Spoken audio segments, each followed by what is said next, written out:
Coba deh pikirin. Dari arsitektur super kecil yang nggak kelihatan mata yang menjalankan dunia digital kita, sampai rancangan kolosal yang mengorbit di atas kepala kita. Manusia itu emang spesies yang terobsesi untuk membangun.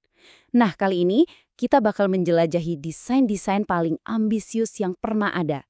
Sebuah perjalanan melintasi skala imajinasi manusia yang luar biasa. Pertanyaan ini kan yang selalu jadi pendorong kita.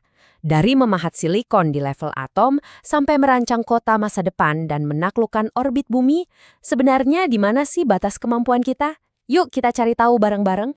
Perjalanan kita mulai bukan dari yang paling besar, tapi justru dari yang paling kecil. Kita masuk ke dunia nanometer, ke dalam sebuah microchip, mesin tersembunyi yang jadi jantung dari semua teknologi modern kita. Coba lihat angka ini. 13,5 nanometer. Ini kecil banget loh. Ini adalah panjang gelombang cahaya yang kita pakai buat mencetak sirkuit di perangkat elektronik paling canggih di dunia. Biar kebayang, sehelai rambut kita aja tebalnya itu sekitar 80.000 nanometer. Jauh banget kan? Terus gimana caranya kita bisa kerja di skala sekecil itu? Jawabannya adalah teknologi yang kedengarannya kayak fiksi ilmiah, litografi EUV atau Extreme Ultraviolet. Anggap aja ini tuh fondasi dari seluruh dunia digital kita. Tanpa proses ajaib ini, ya lupakan deh smartphone canggih, AI, atau pusat data modern. Dan prosesnya, wah ini beneran gila. Bayangin ya, ada laser super kuat yang nembakin tetesan timah cair 50.000 kali setiap detiknya. Cuma buat menciptakan kilatan cahaya yang pas. Cahaya itu kemudian harus dipantulin sama cermin paling mulus yang pernah dibuat manusia, dan semuanya harus terjadi di dalam ruang hampa udara. Soalnya, bahkan satu molekul udara aja bisa merusak sinarnya. Ini rekayasa di level paling ekstrim. Jadi, lain kali Anda lagi nge-scroll di HP atau nanya sesuatu ke AI, ingat aja, ada semacam balet kosmik yang terjadi di dalam chipnya. Presisi nanometer inilah yang terus nge-push hukum Moore dan bikin teknologi kita makin canggih dari tahun ke tahun. Oke, jadi menguasai nanometer itu intinya soal membangun dunia kita. Tapi, gimana kalau kita mau ngerti aturan main yang menciptakan dunia itu sendiri? Nah, untuk itu kita harus ganti cara. Bukan lagi membangun, tapi malah menghancurkan. Selamat datang di Large Hadron Collider. Kalau tadi kita ada di dunia yang nggak kelihatan, sekarang kita ada di dalam salah satu mesin terbesar di bumi.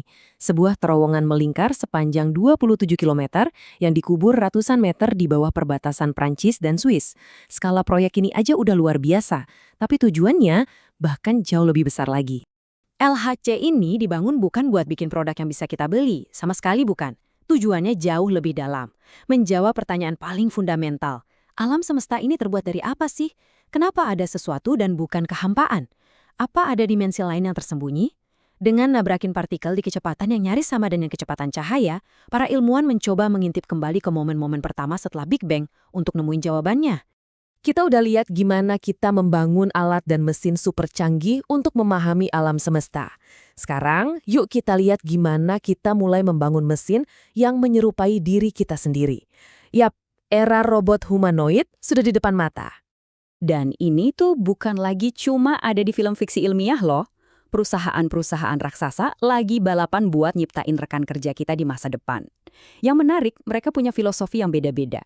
Tesla Optimus misalnya, dirancang buat jadi pekerja serbaguna. Kalau Atlas dari Boston Dynamics, dia itu kayak atlet buat tugas-tugas berat dan berbahaya. Sementara Neo dari 1X, dia lebih kayak asisten yang ringan dan aman buat ada di sekitar kita. Tapi kenapa berhenti di membangun satu individu buatan? Ambisi kita sekarang meluas ke skala berikutnya. Bukan lagi merekayasa satu mesin, tapi merekayasa seluruh kota untuk jutaan orang. Inilah The Line, sebuah proyek gila di Arab Saudi yang seolah-olah ngebuang semua buku aturan tentang cara bikin kota. Ini bukan kota yang melebar ke samping, tapi kota yang memanjang lurus. Bayangin aja, 2 gedung pencakar langit setinggi 500 meter yang berjajar paralel sejauh 170 km melintasi gurun. Ini salah satu pertaruhan arsitektur paling berani dalam sejarah manusia. Iya tentu aja, proyek se-ekstrem ini pasti mancing perdebatan panas. Visinya kan kedengerannya kayak utopia hijau. 100% energi terbarukan, nggak ada mobil, dan semua kebutuhan bisa dijangkau cuma dengan jalan kaki. Tapi para kritikus nunjukin jejak karbon raksasa dari pembangunannya, biayanya yang meroket gila-gilaan, dan pertanyaan etis yang dalam tentang gimana rasanya hidup di kota yang sepenuhnya diatur oleh AI. Untuk lompatan skala terakhir kita harus meninggalkan bumi. Karena mungkin ambisi terbesar kita sekarang bukan lagi cuma membangun di dunia kita, tapi membangun dunia-dunia baru di luar sana, di orbit. Dan kalau kita lihat lini masa ini, jelas banget kan, hidup di luar angkasa itu bukan ide kemarin sore. Ini tuh semacam lari estafet ambisi yang udah berlangsung setengah abad. Mulai dari poster depan tunggal kayak Salyut dan Skylab, kita belajar membangun stasiun modular yang kompleks seperti Mir dan ISS.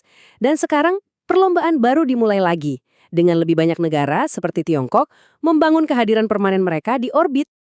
Dan ke depannya, wah, bakal jauh lebih ramai lagi. Yang kita lihat di sini tuh bukan cuma proyek-proyek pemerintah loh. Era baru udah dimulai, di mana perusahaan swasta membangun real estate di orbit rendah bumi, seperti stasiun Axiom dan Orbital Wreath. Sementara itu, poster depan seperti Lunar Gateway bakal jadi batu loncatan untuk kembali ke bulan dan bahkan lebih jauh lagi. Ini bukan lagi soal berkunjung, ini soal membangun. Jadi, kita udah jalan-jalan jauh ya, dari arsitektur tak terlihat di dalam ponsel Anda, sampai mesin raksasa yang bertanya tentang asal-usul kita. Dari kota vertikal di tengah gurun, sampai rumah baru di antara bintang-bintang. Di setiap skala, pesannya sama. Ambisi manusia untuk merancang dan membangun, itu nggak kenal batas.